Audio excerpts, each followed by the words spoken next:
Signs you're being mobbed. How to tell it's not just you. Hi, I'm Adeline Atlas, and in this video, we are going to focus on one thing only: how to recognize the signs that you are being mobbed by your family, not conflicted with, not misunderstood by, but mobbed. If you found this video, chances are you've experienced something that felt off, something difficult to name. You didn't just have a falling out with one family member. You noticed a pattern, a shift, a group shift. And today, we're going to decode that experience together. Family mobbing is not about isolated conflict. It's not about one bad argument or a strained dynamic with your parent or sibling.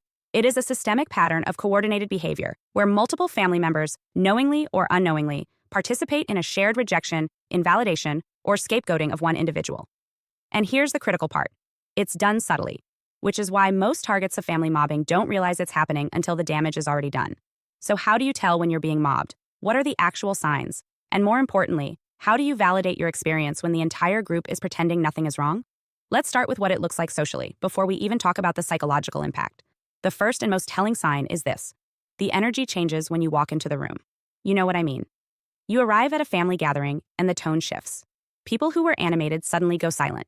The mood goes tense. There's a drop in warmth. Maybe you get a glance. Maybe someone gets up to check on something in the kitchen. It doesn't feel overtly hostile, but it feels cold. You weren't welcomed, you were tolerated. And every cell in your body picks up on it. That shift is real. That is social exclusion through emotional signaling, and it's step one in the mobbing process. Next, you notice that everything starts to become your fault. Not just things you actually did, but even things you weren't involved in. There's a fight between two cousins. Somehow, it started when you made a comment last week. A sibling gets angry about something unrelated. You must have triggered them. Someone forgets to invite grandma to a family function. Well, if you hadn't made things tense last year, maybe people would communicate better. This is a classic mobbing behavior called diffuse blame. It's when any negative emotion, any discomfort, any moment of dysfunction gets redirected toward the target regardless of actual involvement. This leads to the next sign: triangulation. Triangulation is when communication stops being direct and starts moving through third parties. A cousin calls you and says, "Aunt Lisa's been really hurt by what you said, but Lisa hasn't spoken to you." Your mother tells your brother how difficult you've been, but never addresses it with you. You find out that your boundaries or statements have been circulating, but never to your face. This tactic allows the group to frame you as unstable or aggressive, while maintaining the illusion of being passive or concerned. Another sign is group amnesia. You bring up something that happened, a hurtful comment, an exclusion, a boundary violation, and suddenly no one remembers. Or if they do, they all remember it differently. That's not what happened. No one meant it that way. You're making things up. This is gaslighting by consensus, and it is one of the most disorienting experiences a person can endure, because it doesn't just make you question others, it makes you question your own mind. As these patterns escalate, you'll start noticing exclusion from things that once included you. A family vacation you used to be invited to, a birthday dinner you weren't told about, a group text you've been removed from. These are not random oversights. They are deliberate but deniable forms of social punishment. The group doesn't say you're being excluded. They just don't include you. And when you bring it up, it wasn't intentional. We thought you were busy. It was last minute. These explanations are designed to protect the illusion of innocence while reinforcing the very dynamic you're trying to name. Let's pause here to talk about how this begins to affect you. The psychological experience of being mobbed is not like normal conflict. It's not anger, it's not sadness, it's not even betrayal, not at first. It's confusion. A deep, penetrating confusion that makes you question your judgment, your emotional reactions, and eventually, your core identity. You find yourself asking things like, am I too sensitive? Am I imagining this? Did I do something wrong and not realize it? Why do I always feel anxious around them? Why can't I seem to fix it? This confusion is not a sign of instability. It's a sign that your reality is being rejected by a group consensus. And that is the essence of family mobbing: the replacement of your lived experience with a false narrative, upheld by silence, repetition, and emotional distance. Let's talk about how healthy families behave by contrast. In a healthy family, disagreements may happen, but they are individual, not collective. Your brother might be upset with you, but that doesn't mean your cousins ignore your texts. Your mom might need space, but that doesn't mean you're suddenly uninvited from group plans. Conflict is addressed directly, not through silent exile. And most importantly, repair is possible. In mobbing systems, there is no repair. There is only performance. You are expected to return to your role without protest or be removed. Now here's a critical detail. In mobbing systems, there is no one clear abuser. There may be a central instigator, often the narcissistic parent or sibling, but the power comes from the group alignment. And the group may not even be aware of what they're doing. That's what makes it so difficult to confront. The group dynamic has been trained to respond to you in a certain way, and by the time you notice it, the system is already in place. This is what makes it so dangerous. You try to talk to one person, they minimize it. You try again with someone else. They tell you to let it go. Eventually, you start to feel like you're the problem for even noticing a problem. Let's return now to the behavioral signs, but this time, let's organize them into categories so you can clearly track patterns in your own life.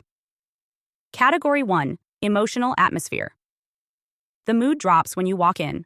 People suddenly stop talking or change topics. Jokes or sarcasm are aimed at you more than others. Your reactions are closely monitored for proof you're unstable or difficult. Category 2. Communication patterns. People stop communicating directly with you. Messages are routed through other family members. You learn about events after they've already happened. You're not consulted on decisions that affect you. Category 3. Narrative control. You're told others are concerned about you. Your reactions are reframed as overreactions. Your past is referenced to discredit your present. You've always been dramatic. Your healing or growth is interpreted as instability. You've changed. Category 4. Relational collapse. One person pulls away, then others follow. The group starts making plans without you. Photos are posted of events you weren't told about. You hear secondhand that everyone's talking about you. These aren't hypothetical. These are real dynamics that happen to real people. And when you're the target, it feels like drowning in plain sight. Everyone sees you, but no one throws a rope. In fact, they insist the water isn't real. So how do you protect yourself? The first step is to name it, literally. Say the words out loud. This is family mobbing.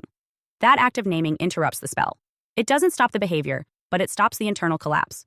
You begin to reclaim your perception as valid. The second step is to observe instead of engage. Stop defending yourself. Stop pleading. Stop explaining. Start tracking. Write things down. Document behaviors. Not to build a case against them, but to build a case for yourself. To rebuild your trust in your own memory, intuition, and boundaries. The third step is to stop asking them to see you. Their system is not built to recognize you as a full person. It's built to keep you in a role. When you stop performing that role, the system attacks. That's not proof you're wrong. That's proof you're no longer useful to the dysfunction. Finally, begin the slow and often painful process of emotional detachment. That doesn't always mean going no contact. Sometimes it just means removing your internal dependency on their validation. It means accepting that the closure you want may never come, and choosing to walk away from the role even if you still have to sit at the table. To close, here's what I want you to remember. You're not imagining it. Family mobbing is real. It's insidious. And it thrives on your silence. But once you name it, track it, and detach from it, you begin to recover your identity. You stop shrinking. You stop apologizing. You stop trying to fix something that was never yours to repair. And in doing so, you begin the real work, not of returning to the group, but of returning to yourself. Hi, I'm Adeline Atlas, 11 times published author, and what you just watched is part of my signature program, the Chosen One series inside School of Soul. This series is not just a course, it's a blueprint for those who know they were different from the start. The black sheep, the scapegoat, the truth teller, the cycle breaker. Inside, you'll discover the family roles playbook, the golden child, the scapegoat, the enabler, the lost child, and how to finally step out of the part you were cast in without consent. How the black sheep becomes the goat, turning rejection into radical transformation in leadership. How to break generational curses and rewrite ancestral contracts so the pain stops with you. And how to recognize and escape modern forms of spiritual and technological targeting, from gang stalking to synthetic synchronicity.